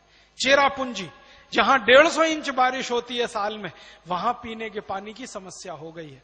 गंगा नदी, जो कभी हमेशा 365 दिन साल में भरी बहती थी, आज उस गंगा नदी में इतना इतना पानी रह गया है, आप इधर से उधर जाके पार कर सकते हैं। सारी नदियां सूख गई हैं, तालाब सूख गए हैं, कुएं तो खत्म हो गए हैं, बावड़ियां तो अब कहीं दिखाई नहीं देती हैं, दिखाई देती हैं तो खंडहर जैसी हो गई हैं, क्योंकि PWD डिपार्टमेंट किसी की कोई साथ समार नहीं करने जा रहा। अकेले दिल्ली शहर में 1857 से पहले 70 तालाब थे दिल्ली में, आज दिल्ली में 2-3 तालाब रह गए हैं बस। ये PWD ने हमारे देश में कर दिया। तो अंग्रेजों ने क्या किया कि गांव के लोगों के हाथ की सारी व्यवस्थाएं छीनकर अपने हाथ में ले लिया और उनको बेदरकार छोड़ दिया। मैंने अंग्रेजों की सरकार के 250 साल पर एक वो एनालिसिस किया है। लगभग 200 साल अंग्रेजों की सरकार रही, तो 200 साल में अंग्रेजों के सारे खर्चे, जो सरकार के खर्चे हैं, इसमें मालूम है सबसे कम खर्चा है वो जल प्रबंधन का है। 200 साल अंग्रेजों ने राज किया, हर साल वो बजट बनाते थे और बजट इस देश के सामने, माने अंग्रेजों की सरकार के सामने प्रस्तुत होता था। तो आपको कल्पना एक बताता हूं, अगर 100 करोड़ रुपए का बजट होता था तो पानी का खर्चा कभी भी 1 लाख रुपए से ज्यादा उन्होंने नहीं किया। 100 करोड़ के बजट में अगर निकालेंगे तो 0.001% निकलेगा, इतना कम। माने कुल खर्चे का 0.01%, 0.001% पानी का खर्चा सबसे कम, क्योंकि अंग्रेज चाहते थे कि ये देश प्यासा मरे और इस देश के किसान फसल ना कर सकें, ताकि उनकी समृद्धि ना बढ़े, ताकि वो अंग्रेजों के खिलाफ बगावत करने वाले जवान पैदा ना कर सकें। ये सारी साजिश के तहत हुआ। तो किसानों को पूरी तरह से बर्बाद करना है, तो पानी उनका छीन लो, किसान सब बर्बाद हो जाएंगे, खेती करेंगे कैसे।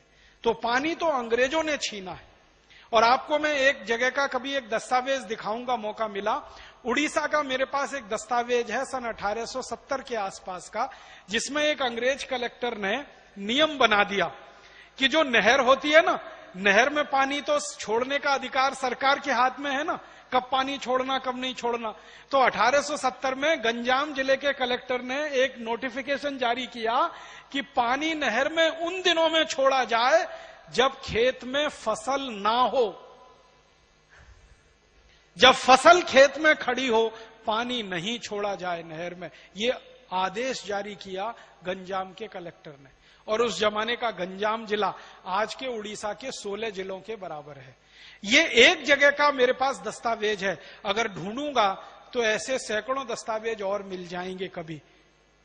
हमें अभी ढूंढने हैं, बहुत सारे दस्तावेज हमारे हाथ में नहीं है, लेकिन एक जिले का मेरे पास है। हो सकता है संपूर्ण भारत देश के सभी जिलों में ऐसे ही कलेक्टरों के आदेश जारी हुए हों कि जब किसानों की फसल खड़ी हो तो नहर में पानी नहीं छोड़ा जाए, और जब फसल नहीं है तब पानी छोड़ा जाए। इस तरह के कानून बना के अंग्रेजों ने बर्बाद किया है इस देश को। और दुर्भाग्य से ये सब कानूनों की संख्या है 34,735। 34,735 कानून उन्होंने बनाए थे इस देश को खत्म करने के लिए पूरी तरह से। अब वही कानून आजादी के 64-62 साल के बाद भी चल रहे हैं, उनमें थोड़ा थोड़ा संशोधन हुआ है। आईपीसी बनाया, इंडियन पिनल कोड, सीआरपीसी बनाया, सीपीसी बनाया, civil procedure code, criminal procedure code, land acquisition act बनाया उन्होंने, इंडियन फॉरेस्ट एक्ट बनाया। इंटरेस्टिंग बात बताता हूं आपको, एक कानून बनाया इंडियन फॉरेस्ट एक्ट 1872 में, भारतीय वन संरक्षण अधिनियम। फिर इंडियन फॉरेस्ट कंजर्वेशन एक्ट बनाया। एक बार एक मामला आया अंग्रेजों की अदालत में, ये मैं दस्तावेज के आधार पर कह रहा हूं। जबलपुर के कोर्ट में एक अंग्रेजी सरकार के सामने मुकदमा आया था। एक बूढ़ी महिला, वो अपना चूल्हा जलाने के लिए जंगल से कुछ लकड़ी लाई और उसने लकड़ी लगा के अपनी रोटी बनाई। एक पुलिस ऑफिसर ने उसको पकड़ लिया कि तुमने जंगल से लकड़ी लाई, ये कानून के विरोध में है, जंगल से लकड़ी चुराना कानूनन अपराध है, उसमें जेल हो जाती है। तो उस महिला को पकड़कर जेल में ले गए। उसके ऊपर मुकदमा शुरू हुआ। तो मुकदमे में जज ने उससे पूछा कि तुम्हारा कोई वकील है? उस महिला ने कहा मेरे पास खाने को रोटी नहीं है, वकील कहां से लाऊंगी, मैं ही मेरी वकील हूं। तो न्यायाधीश ने पूछा तुमको कुछ कहना है? तो उस महिला ने क्या कहा था वो मैं आपको वैसे का वैसा ही सुनाता हूं। अंग्रेजों के दस्तावेज के आधार पर ये सारी बात कर रहा हूं। महिला कहती है कि अगर मैं अपने चूल्हे में लकड़ी जलाने के लिए जंगल से ना लाऊं तो अपनी रोटी बनाने के लिए दोनों हाथ जलाऊं क्या?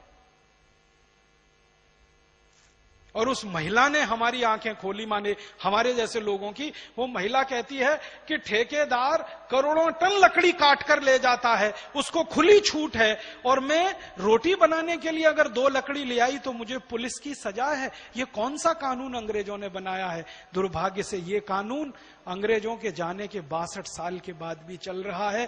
साधारण गांव के गरीब लोग जंगल में अगर लकड़ियां उठा लाएं तो फॉरेस्ट डिपार्टमेंट के लोग उनको जितना अत्याचार करते हैं आप सोच नहीं सकते। और इसी देश में ठेकेदारों को सैकड़ों किलोमीटर जंगल कट गए, सैकड़ों किलोमीटर के जंगल काट दिए ठेकेदारों ने। सरकार के कान पर जू नहीं रेंगती। चलते चलते एक छोटी सी बात कहता हूं, इंडियन एविडेंस एक्ट के बारे में बोलना है। हाँ, इसमें एक छोटी सी बात कहता हूं। हिंदुस्तान में मालूम है सबसे ज्यादा लकड़ी किसके लिए कटती है? सरकार के लिए। सबसे ज्यादा लकड़ी सरकार के लिए कटती है। और आपको एक दूसरी जानकारी मालूम है? क्या सरकार को फूकने के लिए कटती है क्या? है? सुनिए महाराज जी, मैंने बड़ा खोजा इस पर कि सरकार करती क्या है लकड़ी का। सबसे ज्यादा लकड़ी सरकार के लिए कटती है इस देश में। सारे ठेकेदार जो लकड़ी काटते हैं वो सरकार के लिए काटते हैं और सरकार के आदेश पर काटते हैं। सरकार वो लकड़ी नीलामी में देती है सिगरेट बनाने वाली कंपनियों को। और इस हिंदुस्तान में हर साल 20 अरब सिगरेट का उत्पादन होता है और 500 सिगरेट बनाने में पूरा एक पेड़ कट जाता है। सिगरेट है ना, उसके ऊपर कागज लपेटा हुआ होता है, वो कागज सबसे बेहतरीन लकड़ी से ही बनता है, क्योंकि सिगरेट का कागज बहुत संवेदनशील होता है, जरा सा सुलगाओ तो जल जाए। सिगरेट के ऊपर जो कागज लपेटा जाता है उसके लिए, फिर सिगरेट को पैकेट में बंद करने के लिए जो कागज खर्च होता है उसके लिए, मैंने एवरेज निकाला 500 सिगरेट अगर पैकेट में बंद हो गई बनकर तो एक भरा पूरा पेड़ कट जाता है इस देश में। करोड़ों पेड़ हर साल इस देश में कटते हैं सिगरेट बनाने के लिए। और वो सिगरेट बनकर जो धुआं निकलता है, उस धुएं से जो फेफड़े गलते हैं और उससे जो कैंसर होता है और उससे जो मौतें होती हैं और उन मौतों पे देश का जो नुकसान होता है वो एक अलग हिसाब है। और फिर यही सरकार कितनी बेईमान और हरामखोर है कि सिगरेट के खिलाफ विज्ञापन नहीं आना चाहिए टीवी में, उसके लिए नाटक भी करती है। सिगरेट के खिलाफ सिनेमा में कोई सीन नहीं होना चाहिए, उसके लिए भी नौटंकी यही सरकार करती है। और मद्य निषेध विभाग भी इसी सरकार का है और सिगरेट के खिलाफ विज्ञापन करने का विभाग भी। क्या हरामखोरी इस देश में लोकतंत्र के नाम पर चल रही है, ये आप जरा सोचिए, समझिए। शराब वाला कब से वैध कानून? पहले शराब बेचना हमारे यहाँ पर बहुत घृणित काम माना जाता था। शराब बनाना और शराब बेचना ये हमारे यहाँ पर घृणित माना जाता था। पिछले दिनों मैंने एक बात उठाई कि भाई जो शराब बेचने वाले लोग हैं वो व्यापारी जो है वो अत्याचारी हैं, वो माफिया हैं और वो मौत के सौदागर हैं। तो कुछ लोगों ने इस पर टिप्पणियां भी की कि बोले बाबा जी वो तो कानून के दायरे में काम कर रहे हैं। पहले शराब बनाना और बेचना दोनों घृणित माने जाते थे, गैर कानूनन माने जाते थे। भारत की राजनीतिक व्यवस्था करोड़ों वर्ष पुरानी है, उसमें कभी भी शराब को वैधता नहीं थी, माने उसको गैर कानूनन माना जाता था शराब बनाना और उसकी बिक्री करना। तो वो शराब वाला कानून कब 1840 से आया स्वामी जी, जिसका नाम है सेंट्रल एक्साइज एक्ट। ये पहले सेंट्रल एक्साइज और सॉल्ट टैक्स एक्ट होता था, जिसमें शराब और ये नमक दोनों आते थे। तो 1840 से शुरू हुआ ये इस देश में। ये मैं इसलिए कह रहा हूं कि 1840 से पहले भारत में शराब बनाना और बेचना दोनों घृणित काम माने जाते थे, दंडनीय अपराध माने जाते थे। आज शराब बेचने वालों को, शराब बनाने वालों को पुरस्कृत किया जाता है और कानूनन उसको वैध माना जाता है। इसलिए मतलब अभी बीच में 2-4 बात और कहनी है हमको। एक बात हम कहना चाहते हैं कि लोग कहते हैं कि कानून से बड़ा कोई नहीं होता, कानून अपना काम करेगा, चाहे देश बर्बाद हो जाए, तबाह हो जाए, माँ बहन बेटियों के साथ बलात्कार हो, अत्याचार हो, देश का यौवन बर्बाद हो जाए, देश का बचपन नशों में बर्बाद हो जाए, उनके लिए कानून अपना काम करेगा। कानून कहता है शराब बनाओ, कानून कहता है तम्बाकू खूब उगाओ, खूब बच्चों को, बूढ़ों को, बीमारों को, बहनों को, बेटियों को, सबको खिलाओ। हम कहते हैं कि कानून सबसे बड़ा नहीं होता, देश सबसे बड़ा होता है। देश सबसे बड़ा होता है, और जो कानून देश के खिलाफ है उनको बदल देना चाहिए। तो ये एक दर्शन है। हम कहते हैं कानून सबसे बड़ा नहीं, देश सबसे बड़ा होता है। देश अपना काम करेगा और देश से बड़ा कोई नहीं होता है। ये अंतर है, ये है कानून व्यवस्था में। और अभी उसमें थोड़ा 1-2 बातें और हम जोड़ देना चाह रहे हैं। ये इंडियन एविडेंस एक्ट, जिसके कारण से देश के 3 से 4 करोड़ लोगों को न्याय नहीं मिल रहा और करीब 10 करोड़ लोग न्यायालयों के चक्कर काट रहे हैं। आप सोच सकते हो कितना। ये मैंने एक बार दैनिक भास्कर में पूरा का पूरा इसके ऊपर पूरा फ्रंट पेज आधा भरा हुआ था, और उसकी पूरी स्टडी मैंने की, आज से 3 साल पहले की बात है। तो करीब 10 करोड़ लोग न्यायालयों के चक्कर काट रहे हैं।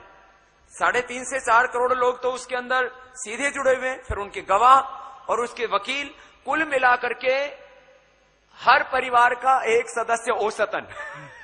ये हालात क्यों है, इसका थोड़ा सा बताते हैं आपको।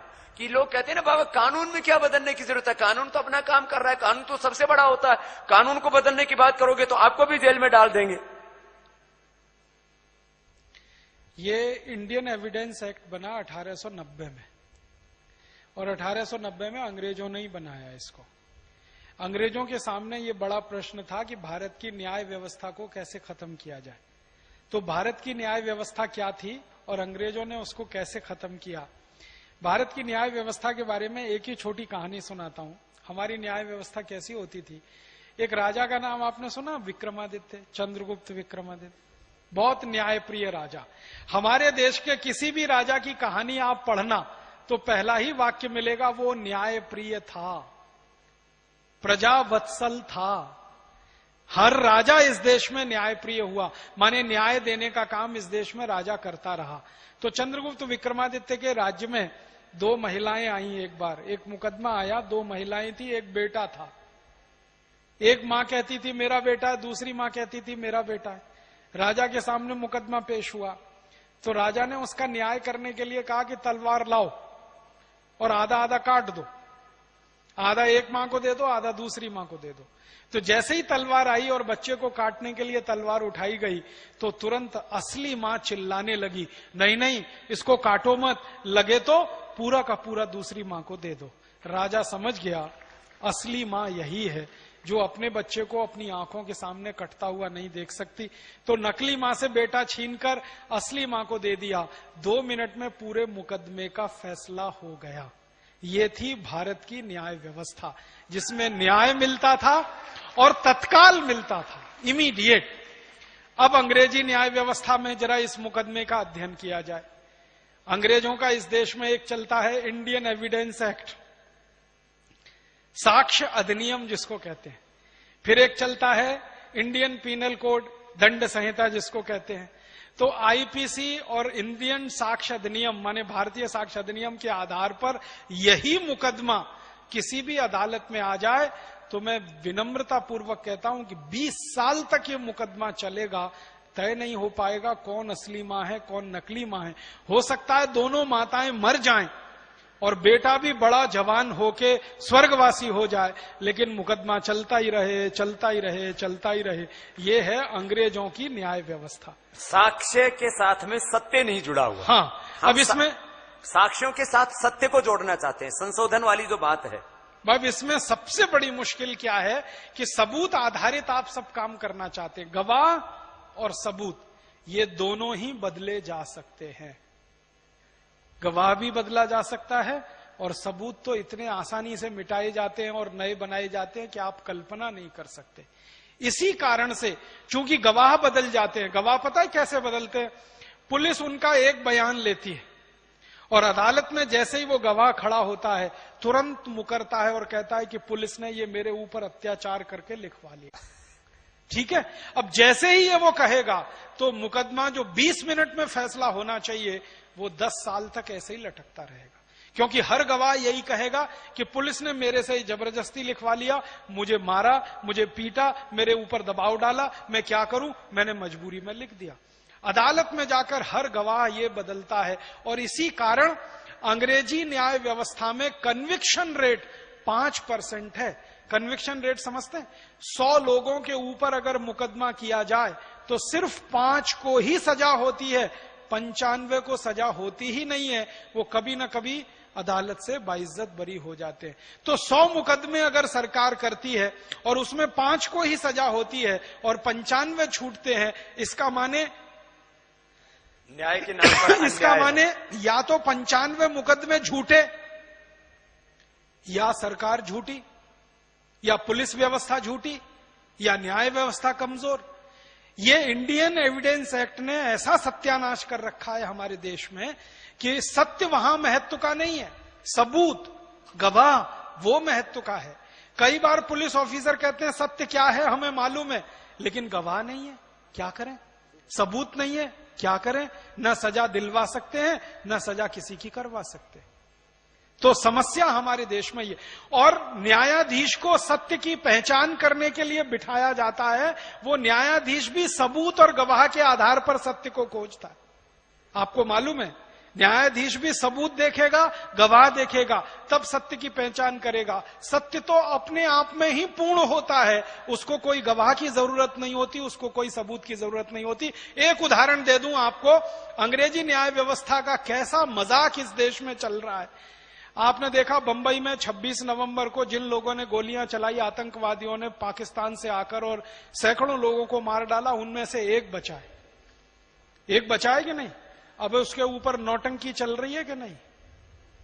हमारे को सत्य मालूम है कि इसने 87 लोगों को मारा या पता नहीं 67 लोगों को मारा। खत्म कर देना चाहिए अब तक उस मुकदमे को, 10 मिनट का काम है। अब उसमें सबूत खोजे जा रहे हैं, गवाह ढूंढे जा रहे हैं, उनको पकड़कर लाया जा रहा उसके सामने पेश किया जा रहा है, और वो मक्कार आतंकवादी मजाक बना रहा है, हंस रहा है, भारतीय न्याय व्यवस्था पर हंस रहा है। और दुर्भाग्य से वो न्याय व्यवस्था हमारी नहीं है, वो अंग्रेजों की है। तो अंग्रेजों की बनाई गई ये न्याय व्यवस्था, अंग्रेजों की बनाई गई प्रशासनिक व्यवस्था, पुलिस व्यवस्था, इसमें बहुत सुधार करने की जरूरत है। और ये सुधार आप हम मिलकर ही कर पाएंगे। कोई राजनीतिक दल अगर इनको करना चाहता तो 62 साल में अब तक हो गया होता। राजनीतिक दलों को कुछ पड़ी नहीं है, उनको लगता है कि पुलिस का जैसा इस्तेमाल अंग्रेज करते थे वैसे ही आज राजनीतिक दल पुलिस का इस्तेमाल करते हैं। कलेक्टर का इस्तेमाल जैसे अंग्रेज करते थे वैसे ही आज भी करते। मैंने एक पुलिस अधिकारी को, बहुत सीनियर पुलिस अधिकारी, नाम नहीं लूंगा, उसको ये कहते जब मैंने सुना तो मुझे, बहुत सीनियर अधिकारी पुलिस के, कि राजनेता पुलिस को अपनी रखैल की तरह प्रयोग करना चाहते हैं, इसलिए कानून व्यवस्था नहीं बदलते। बिल्कुल इतने ज्यादा घटिया बात ये। और कई सीनियर पुलिस ऑफिसर्स कहते हैं कि ये व्यवस्था हमारी बदलनी चाहिए, लेकिन हमारी कोई सुन नहीं रहा। क्यों? क्योंकि जैसे अंग्रेज प्रयोग करते थे पुलिस का अत्याचार करने के लिए, वैसे ये लोग कर रहे हैं। ये तो आज हमारी इस देश के करोड़ों लोग ताकत बन गए हैं, नहीं तो हमें यहां 1 मिनट नहीं बैठने दे, यहां पतंजलि योगपीठ में।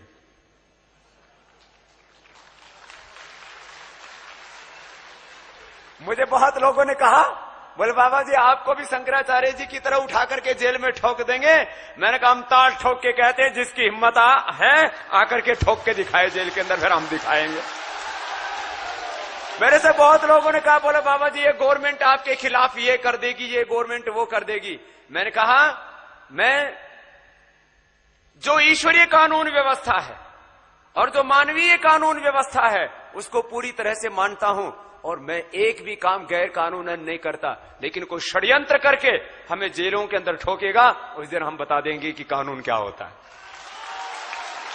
तो इस देश में ये हिम्मत करने वाले तो कितने लोग होंगे जिनके साथ करोड़ों लोग खड़े होंगे। आज ये माना कि देश के करोड़ों लोग हमारे साथ खड़े, लेकिन एक बेचारे गरीब आम आदमी को कभी भी रात को 12 बजे जाकर के पुलिस उठा ले जाती है और उसको थाने में ठोक देती है। 6-6 महीने जमानत नहीं होती है, 12-12 सालों तक लोग जेलों में सड़ते रहते हैं। आप कह दो और कुछ कहना है? मुझे तो बस ये एक आखिरी ही बात कहनी है कि हिंदुस्तान में इस बात को गंभीरता से, क्योंकि मैं बीच में इसलिए बोला कि ये बात बीच में आ रही थी, इसलिए मैंने इस बात को कहा। आपको सिर्फ ये चिंतन करने के लिए एक बात मैंने कही कि भारत की पूरी न्याय व्यवस्था, दुर्भाग्य से अंग्रेजी न्याय व्यवस्था, भारत का तो उसमें कुछ भी नहीं है, अंग्रेजी न्याय व्यवस्था जो आज हमारे देश में चल रही है, इसमें कन्विक्शन रेट सिर्फ 5% है। इस बात को ध्यान रखिए। माने 100 मुकदमे अगर किए जाते हैं तो 5 को ही सजा होती है, 95 उसमें से छूट कर निकल जाते हैं, चाहे वो बलात्कार के अपराधी हों, चाहे मर्डर के अपराध। आपको मालूम है बड़े बड़े क्रिमिनल्स इस देश में चुनाव लड़ लेते हैं, मर्डर करने के बाद चुनाव लड़ लेते हैं, क्योंकि सबूत उनके पक्ष में होते हैं और गवाहों को वो फोड़ लेते हैं। तो सबूत और गवाह के आधार पर चलने वाली इस व्यवस्था की सबसे बड़ी कमजोरी ये है, गवाह अगर कमजोर है तो या तो बिकेगा या डर में टूटेगा, और सबूत तो कभी भी बदले जा सकते हैं। आपको मालूम नहीं है, फॉरेंसिक लैब की रिपोर्ट्स पूरी की पूरी बदल दी जाती है। ऐसी हमारे देश में घृणित व्यवस्था है, इसलिए न्याय मिल नहीं पाता। 3.5 करोड़ मुकदमे पेंडिंग हैं, वो इसी कारण से पेंडिंग है। Indian evidence act, Indian penal code, criminal procedure code और सिविल प्रोसीजर कोड, ये सब अंग्रेजों के जमाने के ड्राफ्ट किए हुए हैं। उनका कहना ही ये था अंग्रेजों का, न्याय किसी को मिलना नहीं चाहिए, अन्याय हमेशा हरदम हर एक पर होना चाहिए, तभी ये लोग गुलाम बनेंगे। तो अन्याय करने के लिए जो व्यवस्था उन्होंने बनाई है, दुर्भाग्य से हम उसको न्याय व्यवस्था कहते हैं। और मैं विनम्रता पूर्वक कहता हूं, न्यायाधीश कोई नहीं है इस देश में, सब कायदाधीश हैं, क्योंकि कायदे और कानून के हिसाब से फैसला करते हैं, न्याय कभी नहीं देते। मैं आपको एक उदाहरण से कहता हूं, एक कानून है हमारे देश में, वो ये कहता है कि गाय को अगर आप डंडे से मारोगे तो आपको जेल हो जाएगी, और उसी गाय का आप कत्ल कर दोगे और मांस बेचोगे तो सरकार की तरफ से करोड़ों रुपए की सब्सिडी मिलेगी। तो गाय का कत्ल करने पर करोड़ों रुपए की सब्सिडी है, और उसको डंडे से पीटा तो जेल हो जाएगी। क्या न्याय व्यवस्था है इस देश? अब इस कानून के आधार पर कभी कोई फैसला देगा न्यायाधीश, तो गाय की हत्या करने वाले को कभी कोई सजा नहीं हो पाएगी, और गाय को बेचारे डंडे से मारने वाले किसान को हमेशा जेल में ही रहना पड़ेगा। तो कानून अगर गलत है तो न्याय कहां मिलेगा? इसलिए हमारी आज की व्यवस्था कायदाधीशों की व्यवस्था है, न्यायाधीशों की व्यवस्था नहीं है। हमको करना है कि न्यायाधीशों की व्यवस्था लानी है, इस कायदाधीशों की व्यवस्था से देश को बाहर निकालना है। धन्यवाद, आभार।